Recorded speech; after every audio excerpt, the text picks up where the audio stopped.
নাটোরের বড়াইগ্রামে ট্রাক ও মাইক্রোবাসের মুখোমুখি সংঘর্ষে ৮ জন নিহতের ঘটনায় অভিযুক্ত ট্রাক চালক মহিরুদ্দিনকে আটক করে র্যাব। গতরাত ১০টার দিকে নাটোর সদর উপজেলার বামনডাঙ্গা গ্রাম থেকে তাকে আটক করা হয়।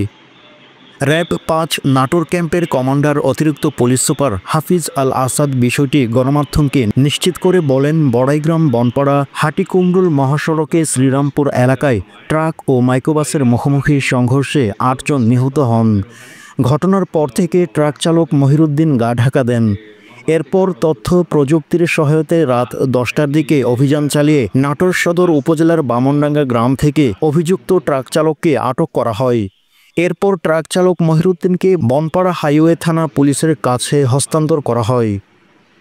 এর আগে সড়ক দুর্ঘটনায় নিহত জাহিদ হোসেনের আত্মীয় নজরুল ইসলাম বাদী হয়ে অজ্ঞাত ট্রাক চালকের নামে বড়াইগ্রাম থানার সড়ক নিরাপত্তা আইন ২০১৮ ধারায় একটি মামলা দায়ের করে।